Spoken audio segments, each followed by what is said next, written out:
we're really excited because you're joining the Ledger board. I am. I think you need to create a space where people can opt into a culture that they want to opt into. Maybe a sense of culture and community that bound people together was more values-based and experience-based rather than what is on your passport. Meme coins are fantastic for validators. Absolutely. Absolutely. Yeah. Through September, or through the middle of September, something like $380 million worth of fees paid to validators. Insane. And a lot of that is people trading meme coins. Who would have thought the sentence would come about? Meme coins are great for validators. Now I'm hearing from a lot of the L2s that decentralization doesn't matter. That's interesting because I thought that was always the most important thing. So much of the cultural expression of how meme coins are created around like current affairs is a really fascinating, like someone should at some point do some sort of like psychological behavior study around it. And I'm kind of wondering. Do we want the answer to that? I don't know, but maybe because it's a free space, right?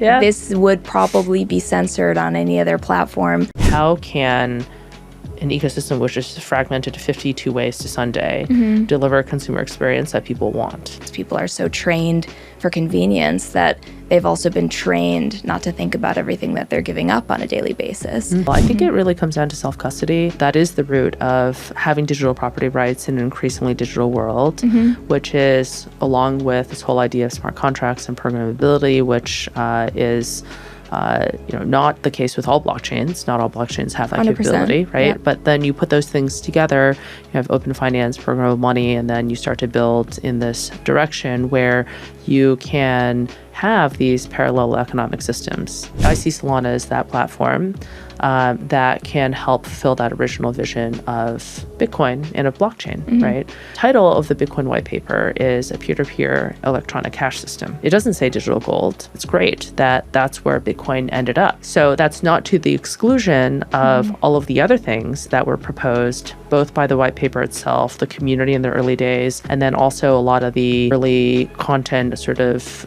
imagination around blockchain. And Ledger is such a cornerstone of the industry. If the whole idea of crypto is that self-custody, ultimately self-sovereignty, then it has to be retail accessible, right? There's this kind of barbell attraction actually between the Bitcoin and the Solana communities, I find. And so I don't think that the existence of Bitcoin being Bitcoin, state-free money, digital gold, deflationary asset, all of those things is to the exclusion of these other things also existing, coexistence, right? The evolution of Bitcoin in a more of like a technological platform direction just didn't come to fruition, right? That created the space for Ethereum to do all of the amazing things that Ethereum has done, does provide greater opportunity to entrepreneurs around the world who otherwise wouldn't have the opportunity. And I think that's already a step forward. Hello, everyone, and welcome back to the Ledger podcast. Today is a very special episode. I'm excited to bring you a conversation between Ledger's one and only Ariel Wengroff and the incredible Lily Liu. You might know her as the president of the Solana Foundation or the co-founder of Anagram or Osmosis. But today, Lily is basically joining Ledger as a new board member. And this is an exciting moment both for Ledger and Lily. And we can't wait to hear her perspectives on the future of the ecosystem and what she will be bringing to the table as a board member. So sit back, relax, and enjoy the conversation.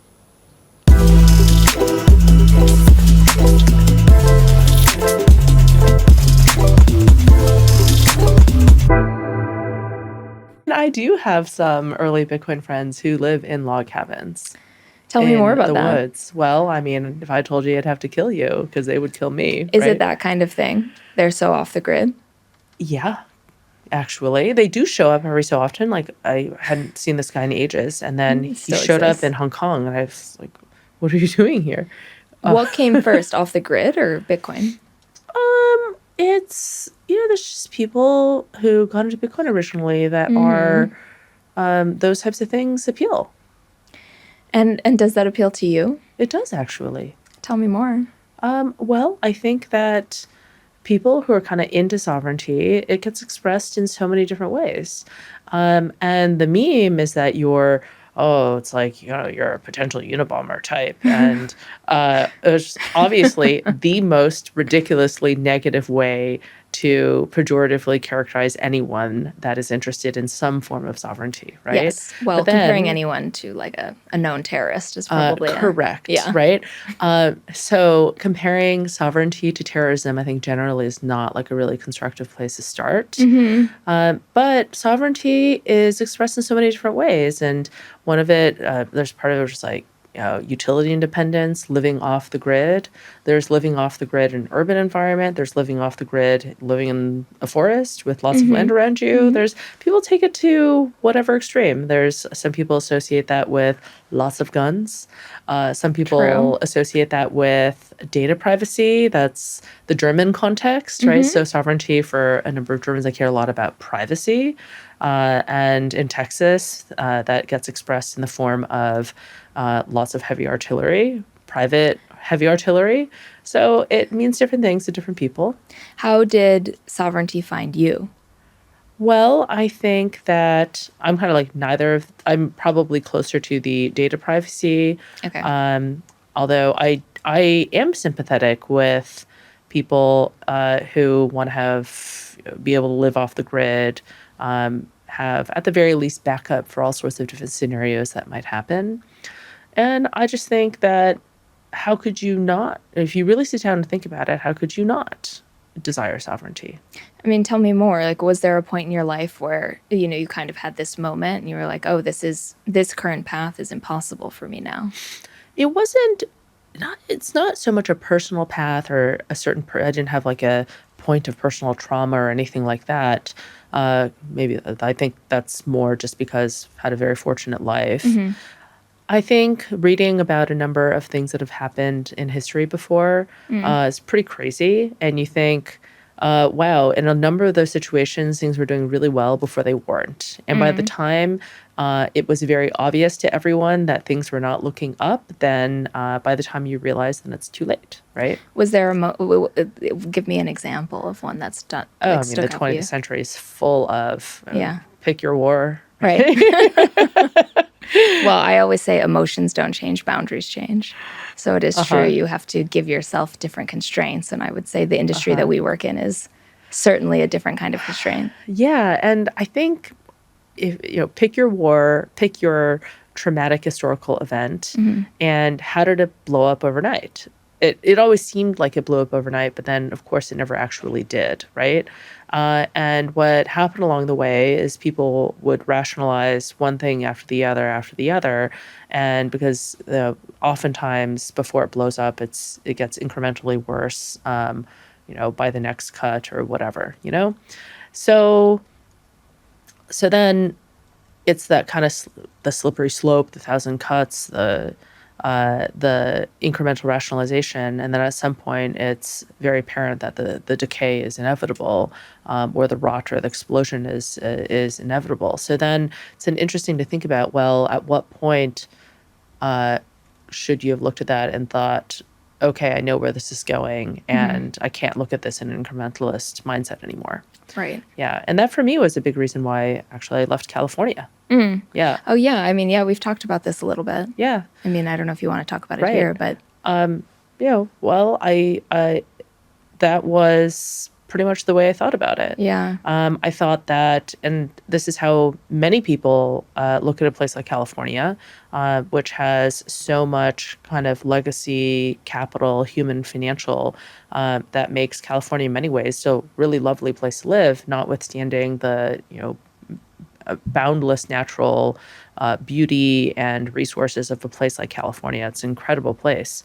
But then, it's just this accumulation of this policy and this cultural artifact and that cultural artifact. And you get to a place which is completely logical. And many people can still rationalize it as, well, I still like the weather, I like the food, I like my friends, I like my family, of course, right? I'm not saying it's irrational at all, but it's this phenomenon where people continue to rationalize this element of decay and that decay because their everyday life is still relatively functional and comfortable. I'm not doomsdaying and saying that California is somehow going to go up in a puff of smoke, right? I'm just saying that there's things about it that pattern match to events where decay is just so obvious and so apparent. So at the very least, it's absolutely a situation of decay. There's no question about that. What do you think of the network state? Do you think that that's the future of how individuals will organize and be able to participate? I think it's a future. I don't think you can point to one model and say that's how 7 billion people are going to organize their lives and the culture that the governance models, the culture that people are going to opt into. But I think it's going to introduce a new model. And I think that's a great thing. I really do, because I think you need to create a space where people can opt into a culture that they want to opt into. And I think we've already felt for a long time, and crypto has already put this on steroids. Even before crypto, when I worked in professional services, these kind of global professional services firms, I already over 20 years ago kind of had this feeling that I felt greater kinship with people who had a similar background to mine, whether they be from Argentina or China or Germany, than I might have with someone who lives a very different life in Texas, for example. Right? Of course. And so it was already interesting to contemplate that maybe a sense of culture and community that bound people together was more values-based and experience-based rather than what is on your passport. But then, of course, at the same time, I would never say that I don't feel American, right? That is already a pretty big tent. It's a tent for 330 million people today. So there's a lot of diversity in that notion. And I thought, okay, well, you could be, you can both have a passport and feel kinship with that. And you can also feel kinship with a number of different communities that might be more values oriented, some of them might be identity oriented. And I thought, well, that's a different dimension of diversity, and that's a good thing. So I think the network state speaks to the ability to take some, let's call it values-based communities that are values first rather than geographic or territorially based, which is typically how we've organized ourselves, and open that up as a way to explore, build, and manifest these communities into productive units, really. I think it's great. Yeah, I mean, I think it's fascinating because the way that the internet works today, we live in a society where you and I could spend every day together, but our algorithm would be different, right? So we have a different understanding of what our, to your point, sort of values-based tribalism is that we associate around, that we spend maybe half of our waking day actually participating in versus where our physical bodies are. Yeah. And as you have now gone into a role where you're really kind of like, I'm curious actually how you see your own responsibility in a piece of this growing ecosystem that millions of people are associating with. Like how do you kind of, knowing what's kind of being harnessed and built around you, like how do you actually approach that within Solana Foundation? Within Solana Foundation, really within crypto more broadly, I think that, and this is part of the reason why I've been into Ledger and been a user of Ledger and kind of been part of the Ledger community for a while as well. I think it really comes down to self-custody. I think that is the root of having digital property rights in an increasingly digital world, which is along with this whole idea of smart contracts and programmability, which is not the case with all blockchains. Not all blockchains have that 100%, capability, right? Yeah. But then you put those things together, you have open finance, programmable money, and then you start to build in this direction where you can have these parallel economic systems, which is not to say that everyone should be participating in them. What I think the perspective and the way engaging crypto works, it's obviously very much opt-in, and having the possibility or the opportunity to do something is quite different from requiring that people do something or expecting, hoping, whatever, that people spend 100% of their time, resource, energy, put 100% of their wealth or something like that into crypto. Certainly some people do that, but I don't think that's really the requirement to say that this technology and this industry has had an impact on people. And as to your question about Solana, so what I would like to contribute is I see Solana as that platform that can help fulfill that original vision of Bitcoin and of blockchain, right? The title of the Bitcoin white paper is a peer-to-peer electronic cash system. And it doesn't say digital gold. Totally. It's fine that I think it's great. It's more than fine. It's more than fine. It's great that that's where Bitcoin ended up.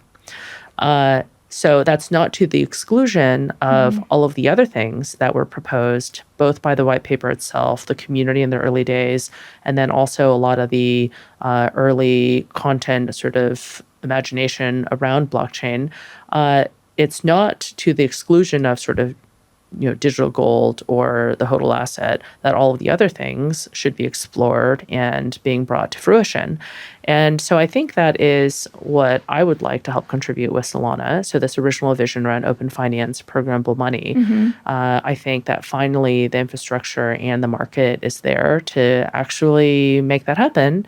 And a number of the other decentralized applications that we've talked about so much in this industry. So, for example, SocialFi, GameFi, and the more consumer experiential types of verticals.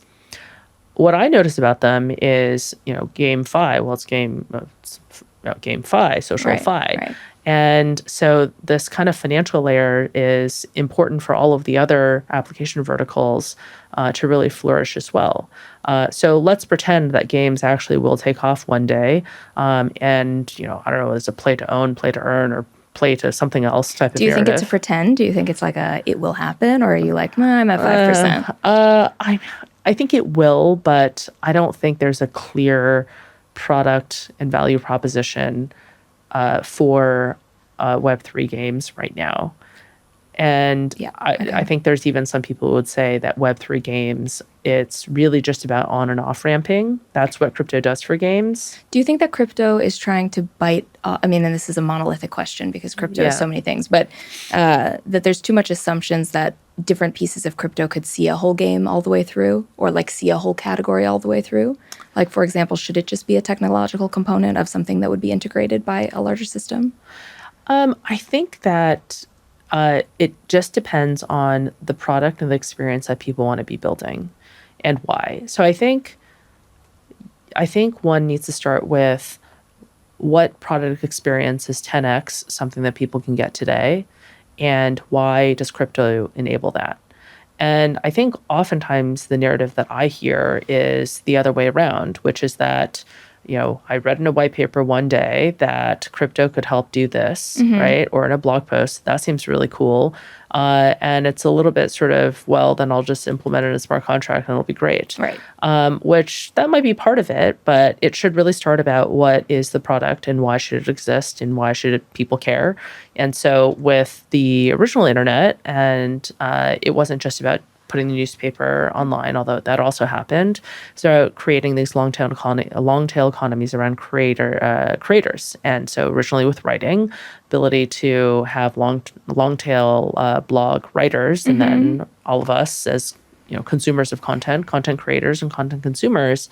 And that was and there's a very clear logic for why that is so transformative, right? Yeah, but then you bring that to, like, one of the reasons why I got into blockchain is because as someone who comes from media, those types of things were transformative until you wanted to understand your audience, own your content, and have a higher revenue share for it. Yep. So there's like blockers at every layer of the system. Yep. And that's been a blocker for decades now, really, right? And Google came in and helped create a market around Google basically came and created the economy for that. Absolutely. And so I think we're better off with Google having created that economy than if we were still all reading paper magazines and paper newspapers, probably, although I'm sure some people would debate that as well.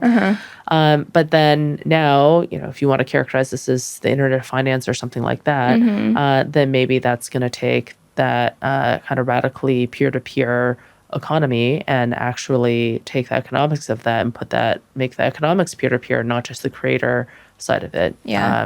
The production part of it, peer-to-peer. One thing that I want to go back to, because I don't think we shouldn't gloss over it, is when you were talking about, which you've done before, how Solana might be more of a solve for certain components of the white paper than where Bitcoin has gone in the end. Yeah. Obviously, some Bitcoiners, I'm actually curious if you've ever gotten any sort of like raised eyebrows when you've said that before, because some people who are quite purists in the space actually would look at something like Solana and say, not now, not ever, right? I haven't really gotten that from, well, first of all, in crypto, someone will raise their eyebrows about anything, anytime. The sky is green, the sky is blue. You'll always find someone. Yeah. Okay. But really, there's this kind of barbell attraction, actually, between the Bitcoin and the Solana communities, I find. And I think that, first of all, Bitcoin kind of chose in 2016, 2017 to not be a technology platform that would continually evolve, right? Yep, true. And chose to implement SegWit over an extended period of time, and chose to be the protocol where the protocol itself is immutable. And that's great. That's fine. That is perfect for the use case, which is what we colloquially call digital gold. But then there is a space for a platform where it's a smart contract platform, technology platform for people to build decentralized applications. And is it true that there's going to be, the same quantity of coins that exist in the world are all going to have multi-decade longevity? No, I don't think so. I also don't think anyone pretends that should be the case. No. Is it also the case that any one of those is going to be larger than Bitcoin? No, I don't think so. But is there a role for that technology platform to exist? And I think so, right? For so many different types of use cases. And so I don't think that the existence of Bitcoin being Bitcoin, state-free money, digital gold, deflationary asset, all of those things is to the exclusion of these other things also existing, coexistence, right? And I think that, then if you want to take it one step further, Bitcoin is a crypto native asset. It's, an entirely new asset that was created that is not being borrowed from the real world asset kind of existence, existing assets.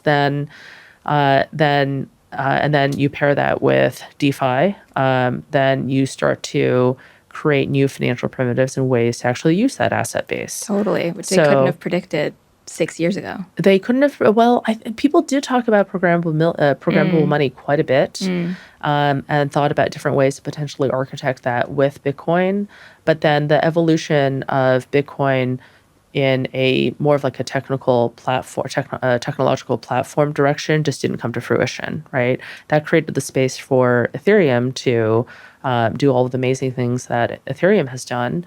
But then I think that if the core use case of crypto is inherently a financial one, which is absolutely my view, then, well, all right, if you think about call it the product experience, the needs of creating global financial markets, what are some of the core features of that? And I think one of the core features of that, a first order requirement, is that you have as liquid and as unified markets as you can. And that is, to me, why the discussion that is oftentimes seen in crypto Twitter, for example, is the most sane place. Absolutely sane place. Is oriented a lot towards discussion around technical trade-offs. Yes. And that's great that we have that, and it's absolutely open town square, right? It's happening in crypto Twitter. 100%. Yes, and so the open discourse, great. But then as people are talking about the trade-offs of different technical architectures, there's, I think, also from a more kind of like product usability, what value are you adding to the people who are going to use this, discussion around ecosystem level trade-offs. And so if you fragment liquidity, then you create less good financial markets. And if that's a first-class problem for what I believe to be the original use case of crypto, then maybe we can think about technical architecture trade-offs more in that context of trading off the experience for traders and users against the cost to run a validator, right? That to me is the level of trade-off at an ecosystem level that I think is important to contemplate. And I think that's one of the reasons why, of the various folks out there that have been building these smart contract platforms, I think Solana is in a special place right now. I do too, actually. Because it's really not just about the the blockchain network itself. A blockchain in our kind of conception is three things at the same time. Clearly, it is the blockchain itself. It is the validator client. And that has to evolve, grow over time. So it's a healthy network. It's, not just about Nakamoto coefficient, those types of metrics, but then also that it's profitable for validators to run. Otherwise, at some point, validators won't want to run it. Yeah. So it's got to be profitable. And then the second kind of thing that these blockchains are is they're a technology platform. And that is what Ethereum introduced. And this idea that you as a dApp developer could build decentralized applications, and they would probably make money probably the old way, which is that you provide a good or service and you take a cut. People use it. Yes. You get a percentage. Yes. Yeah. And you Classic also have App Store. this new go-to-market mechanism, which is launch a token, which is essentially, printing private money that can potentially obviate the need to go pitch venture capitalists. So now you can, in a way, crowdfund, or community activate, and then manifest into private money a way, just to an extent, globally accessible way to fund entrepreneurship. Right, which theoretically could create a whole new class of wealth or room for growth, because it's so incredibly difficult in today's economy to actually participate in that for pre-IPO or most IPO businesses. So And also for a while, I don't think that's as true anymore, but there was quite a while where, I remember YC. I think YC still requires everyone move to the Bay Area. They do, yeah. They do, yeah. And I think that's for good reason, because there's so much serendipity that comes with having that kind of intensely physically connected community. But then, so while there's all the benefits to that, then the question is, okay, well, if there's talented people around the world, not everyone's going to move to California for 5 different reasons. So that you said earlier. That's moving to and also leaving. There's some overlap there. And I think that what crypto provides, which is not to say it's going to be, that all of the efforts that are built in this, I don't think it's a utopian type of, we should be more pragmatic than thinking this is utopian or something like that. But it does provide greater opportunity to entrepreneurs around the world who otherwise wouldn't have the opportunity. And I think that's already a step forward. So that's what I think has always been the purpose of blockchain, open finance, programmable money. Yeah, but let's say like 10 years from now, there's someone there, maybe they're 18 and they're going to college or whatever version of that looks like then for them. And they're thinking about their first times of financial literacy. Yeah. Obviously, in the way young people are today, they're probably doing that actually when they're like 14 and not 18. Yeah. But what role do you think Solana at that point will play in their lives? Like, what would you hope is part of their daily life? 10 years from now, I hope what it is when they just use money, right? They don't even think about it. When they use money, those are just the rails off of how they use money. And so right now, if you're using money, you've got your bank account, you've probably got Venmo, you've probably got maybe a fintech wallet, depending on where you live in the world, and probably a mobile app that you use for money, for payments. And then if you're saving, then typically you save in a more traditional bank account where you have the potential to turn your savings into investments by buying stocks, bonds, ETFs, whatever it might be, right? So you actually have your payments to savings experience in an app that probably looks a little bit more like the 21st century. And then you have your savings to investments, oftentimes sitting in an app. There are some exceptions, of course, right? Often for most people, sitting in maybe even a desktop first experience, which looks maybe a little bit more like the 20th century. And so what if there was one platform that could encompass the entire experience from payments to savings to investments? And then the rails behind that would be crypto rails, Solana rails, right? And the experience would be pretty much what happens on the internet today, where you click a button and something happens. You don't have to go there and like, wait, transaction clear. So it picks your airdrops for you, picks your tokens for you. Right. And it would be, in terms of what you could do with your money, it would be a range of things. And I think right now the outer ends of that are meme coins, which is highly speculative, to if you're a Fidelity or Schwab user, something like that, you can buy money market fund ETFs, right? But there are very, very disparate distribution channels for different things. And so what if that whole range of potential financial products were accessible through one portal? And so I think that taking all these different financial assets, and then I think about it as there's the financial assets that we recognize as being financial assets today, which are largely distributed through banks, regulated financial institutions. And then there's these new financial assets. I would say the largest one is probably Bitcoin, although that's also crossed over. Yeah. And then, the spectrum there, I would say, is today between Bitcoin and then meme coins. And then increasingly there's the tokenization of existing financial institutions' assets and bring those on chain, so they're also interoperable, interactable, usable, accessible on chain, right? Which seems essential to go mass. I think so, because I don't think that crypto should just be its own, just a totally verticalized portal where then it becomes something where it's like, savings, investments, payments, and then there's crypto, right? And that's like a verticalized view. I think it should probably be more of a horizontal view where this is infrastructure that creates an open financial system.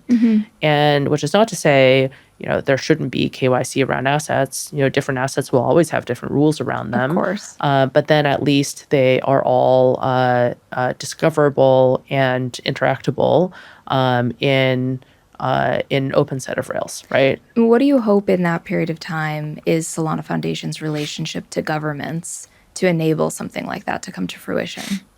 Well, I think that governments regulate financial institutions, and regulated financial institutions have the trillions of dollars of assets that some portion of that, and maybe a lot of it, will come on chain eventually. And so, something like a Solana, something like an Ethereum, which is general purpose, open source. It's really just a blockchain. It's not going to be anything else, right? It's not the L2 of a company. I think there's a role for those app chains as well. Right. That's right. Yeah. Right. And so I think there will be a number of those app chains, and there is some logic for, there's quite a bit of logic for there to be application specific chains and kind of like these corporate app chains as well, if you will. So those will exist in concert with general purpose permissionless architecture as well.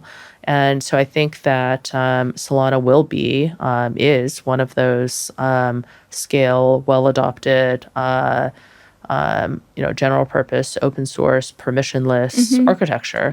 And I think there's absolutely going to be a need for that. So in the same way that we all use Linux, you don't really think about it. No. It's a really important part of our everyday lives. And the difference being that there isn't something where every time someone makes an API call that someone has to use a Linux token. Right. And that's essentially what's happening with smart contract platforms, right? Yeah. And so that's the financial aspect that then comes into it.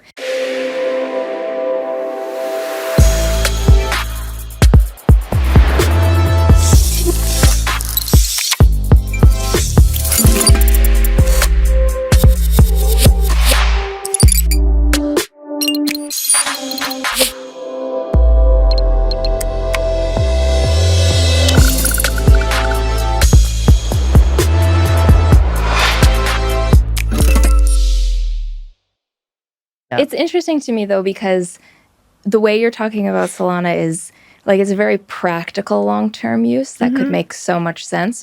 But when I also think about Solana, which has now really solidified its place as top 3, right?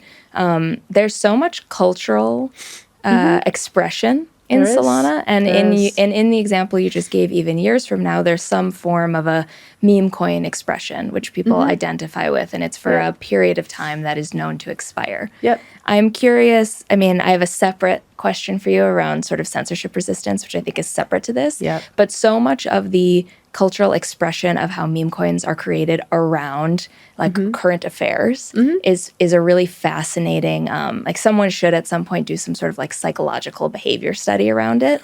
And I'm kind of wondering. Do we want the answer to that? I don't know, but maybe because it's a free space, right? This would probably be censored on any other platform should some of these names come about there of the coins, right? And this is, people are saying this is the first election that might be decided by memes. Like, meme culture is so huge. So I actually am curious from the foundation's perspective or your individual perspective, how you actually think about the fact that Solana has kind of like taken this on and what you think has allowed for it and what you hope comes of it. Yeah. Well, there are so many things that happen in crypto, including Solana, that just happen. Communities, people started doing meme coins. I guess maybe we could have seen that one happening just because meme culture is such a thing. Yeah. People started doing meme coins, and if you're going to do a meme coin, then you need to be on a platform where there's certain like trading infrastructure, and it's cheap because then it's obviously much easier to do. And if you have to pay wait 2 minutes and pay $2 to click a button, then it's kind of hard to build the meme economy around that. So I think that when you're kind of looking what infrastructure to use for the product you want to build today, with a couple of pretty straightforward and pretty basic questions, I find that the funnel narrows pretty quickly to Solana much of the time. So did we as the foundation, was that some super shadowy strategy from 2020? No, it just kind of happened one day. And but when you're watching that from afar starting to proliferate, are you like what was kind of your reaction when you first started to see it really take off?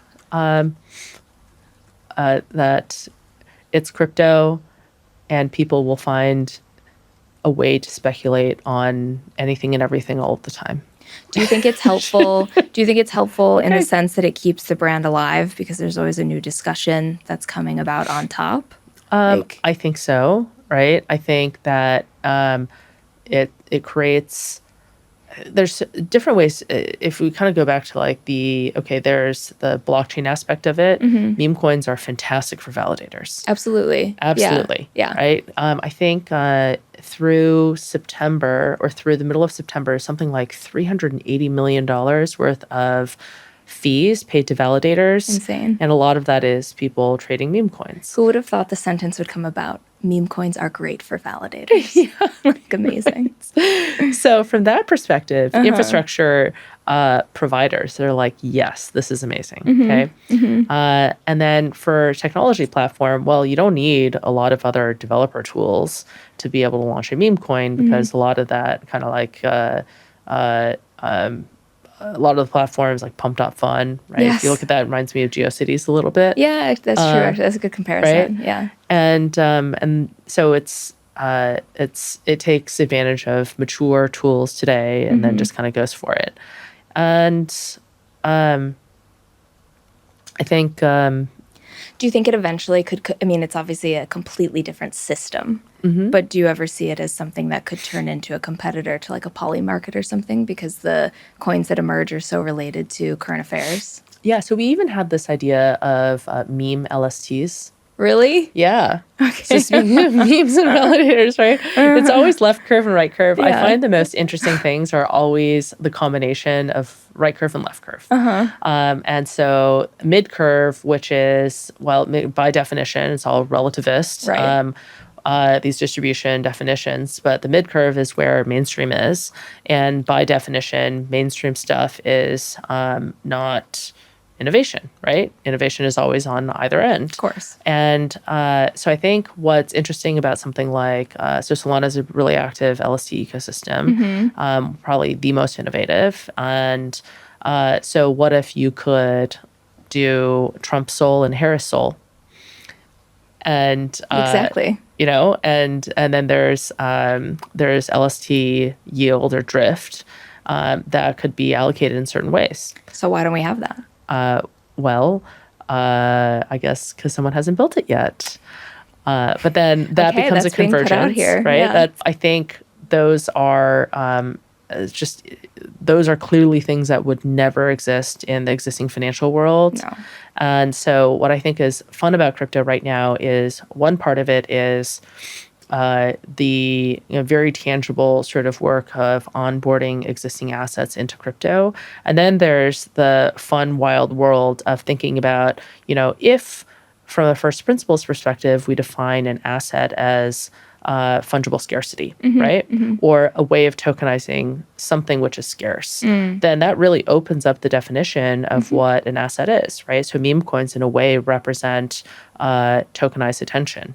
Absolutely. Right? Yeah. And what else exists in the world which is scarce but cannot be financialized, tokenized, however you want to put it, today? And there's a lot. I mean, that's a huge long list. There's a lot. And then if you layer into that, there's the spot market for you, if you will, for it. And then there's various derivatives, to use existing language, on those types of products. That becomes pretty wild as well. Yeah. And then even, existing asset classes, if you will, there's different ways to implement them or to represent those asset classes on chain today. So real estate, huge asset class. The skeuomorphic way of thinking about that is fractionalized real estate, which I'm not really sure if that's a thing. Yeah. People are trying, so we'll find out. People are talking about that for a long time. The narrative there is oftentimes like a TAM-oriented narrative of, this is a really big industry, so even if you take 1% of that and put it on chain, then massive market, which I personally have never been a fan of the TAM narratives. I think you have to think about it from a product perspective, a unique product that serves that TAM, right? Totally. But you can't just skeuomorphically take that thing and put it, okay. Yeah. So that would be one way, fractionalized real estate. Another way, which I think is actually more likely right now, is to tokenize a REIT.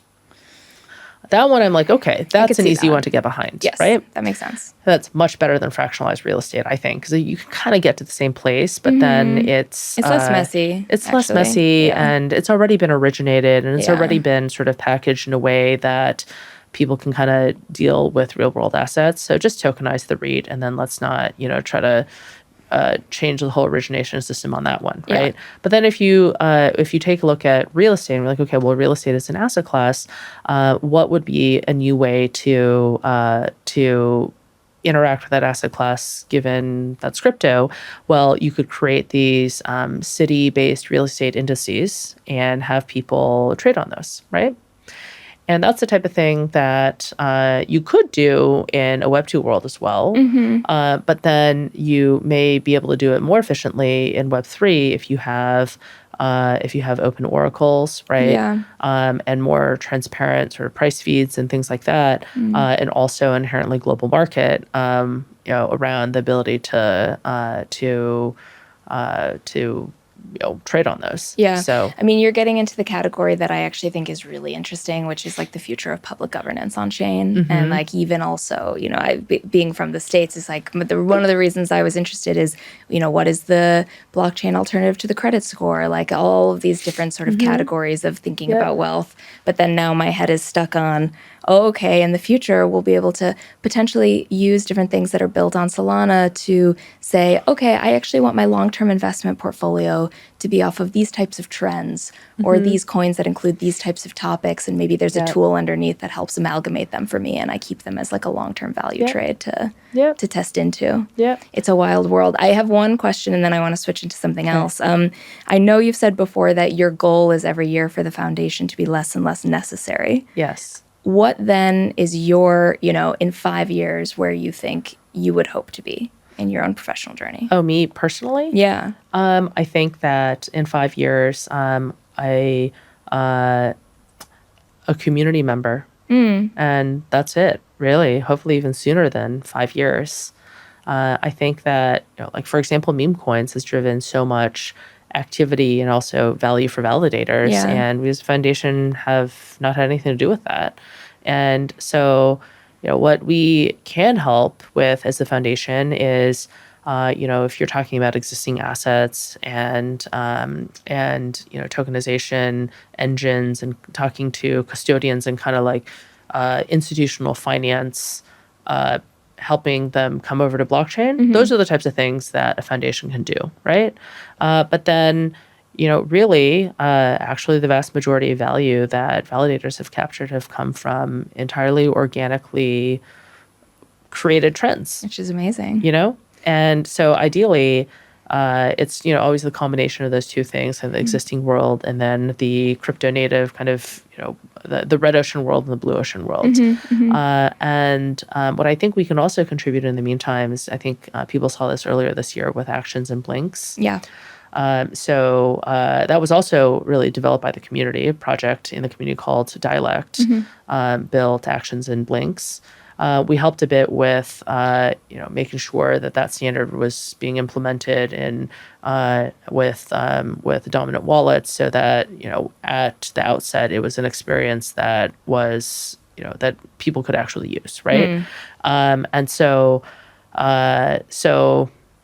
those are the types of things that we can help with. But then I also think, with this kind of product focus. Like I try to ask myself oftentimes, why should someone use this specifically in blockchain? Is this actually better in Web 2 than it is in Web 3? And many things are really better in Web 2 than Web 3. Many things. Yeah. Because they just work better. They're more performant. Yeah. But I do think that the kind of argument that I think is coming up in the L2 world, partially to rationalize all of these L2s that are coming to market, each with $20 million of VC funding, which is a whole separate phenomenon. Yeah, it's a separate phenomenon unto itself. Yeah, exactly. Now I'm hearing from a lot of the L2s that decentralization doesn't matter. And so then I'm thinking, okay, well, that's interesting, because I thought that was always the most important thing. Yeah. Well, decentralization and self-custody. Yeah. Right? Yeah. And so I was like, that's really fascinating. And I think there is a version, to be fair, I think there's a version of that argument to say when it comes to execution versus settlement, execution, because depending on how it's built, there are ways that you can reverse or okay, fine. Sure. Right? But then what I find to be so interesting is the argument that I'm hearing for a number of L2s, certainly not all, because there's a lot of diversity there as well, is that users don't care about decentralization as much as they care about speed. I'm like, I'm so glad that like you guys are taking both sides of this argument now. But which one is it? And can they give you an answer? I'm waiting for an answer to that question. I'm also waiting for an answer to the question of how can an ecosystem which is fragmented to 52 ways to Sunday deliver a consumer experience that people want. So I both questions are pending in my mind. So I'm still searching. I think I think we're still years away from that answer. We are years away from that answer, if there is one. Yeah. Yeah, maybe. But I do think that there will start to be more. Like, I actually do think a lot of the use cases where it would actually be beneficial to people are things like public governance tools. Or I think that there are gaps around education. I think there are gaps around incentivization, around economic benefits for like different family sizes, or like tracking tools, or different things like that, where you can see a lot of utility that could make sense and you can still maintain decentralization. I think when you're talking about speed, it's like, we talk about this a lot at Ledger because people are so trained for convenience that they've also been trained not to think about everything that they're giving up on a daily basis. And that's so totally true. How do you educate them about something with a great user experience so that they can start to participate without having to be spoken down to about everything that they're, not thinking about on a daily basis?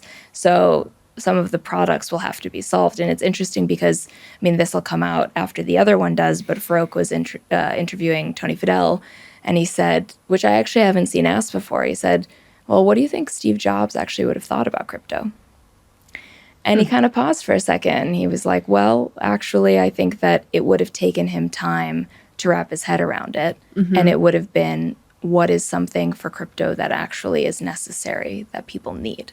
Yeah. Right. And so much of what you're talking about, especially for the fundraising and things like that, is, it's so much now is let me get money and then think about what people need. Yeah. And I think there's various elements of this that, way back, at least I remember, I feel like 10 years ago, that there was always this kind of crypto anti-banker feeling. And maybe that's still present. I think it's still present. I think it's still present. But then the memes about it and the narrative about it was, we have these 150 IQ math PhDs that could be, reinventing nuclear physics or something like that.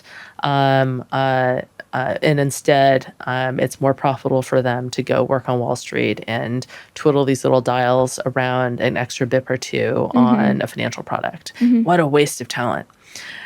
And I think that you could probably levy that argument as well on optimizing these little knobs within L2 number 54.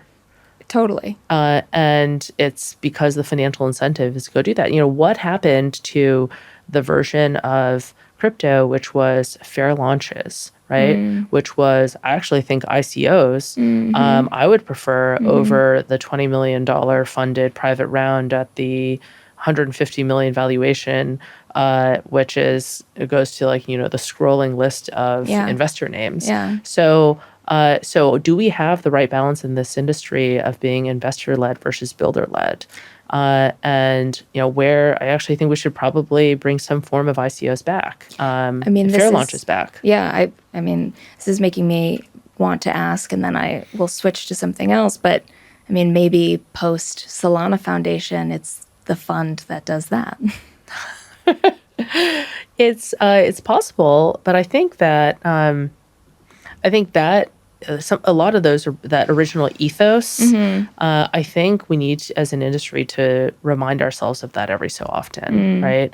And so that's it's community led. It's community led contribution first, and then token later. And to an extent, I guess you could say points programs are more formalized version of that. Yeah, exactly. But the principle there is that people contribute with labor or other non-monetary resource, and then a token becomes a coordination mechanism between disparate nodes, whether those be human nodes, right? Typically machine nodes or human nodes to help kind of build a network. And originally it was a validator network or proof of work network, and now we've abstracted that concept to apply to also networks of, DPIN, for example, which is pretty powerful. Machines operating an application layer, if you will, rather than validator network, and maybe even human incentives. So, but then the core idea there was decentralization in the go-to-market, and then also decentralization in the way these networks are operated. Yeah. And also this core idea that decentralization is important because that's the only way that you can remain credibly neutral over time, right? If you have a self and reinforcing mechanism of checks and balances, which is something that decentralization reinforces, right? Decentralization is not just about, the 51% attack or the 33%, super minority type of thresholds, but it's also a mechanism that ensures that on a technical basis, you can remain incredibly neutral. And so that ethos, I find ebbs and flows. I guess it depends on, how much froth there's in the market. Yeah. But I do think that is the origin of what has both made this technology relevant and has also captured a lot of hearts and minds about it, right? Yeah. I do like the idea that theoretically the future of evaluating financial system is, have you taken into account decentralization, and therefore is the progress study actually that we've gotten to a place where lack of oversight or lack of ownership means that there's more stability because there's more of a core ethos of understanding for what happens next. I do want to ask, just because I know we've been chatting and I could kind of go on for a while with you, but we're really excited because you're joining the Ledger board. I am. And I want to know kind of like what got you over the line to join and what you're excited about, what you're excited about for the business, what you're curious about. Tell me more. So I actually first met Ledger in 2015 at Money 2020 in Las Vegas when that was a pretty funny time because at least they kind of allowed blockchain people to have a stage in the corner. We were also sequestered to our own stage for digital assets, blockchain, not Bitcoin, because Bitcoin is still Yeah. And so it was kept, safely 2 floors above where the main stage was, and that was where I first met the original founding team of Ledger, and I was like, oh, that's kind of interesting. And then I also met the Chainalysis when they basically just had a demo product. Wow. So, it was way back when, and some other really interesting folks.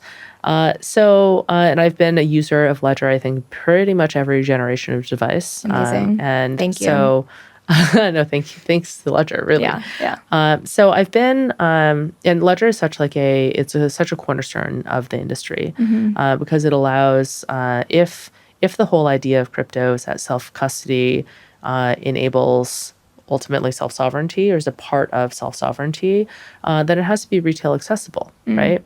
And so actually I think that what the product that Ledger provides, Ledger has over 90% share of the retail self-custody. Yeah, it's massive. It's massive. And so Ledger is kind of like a bedrock of this industry. We're the Kleenex of the wallet space. Yeah. And so it's just really important to the industry. So I think that's a big part of it.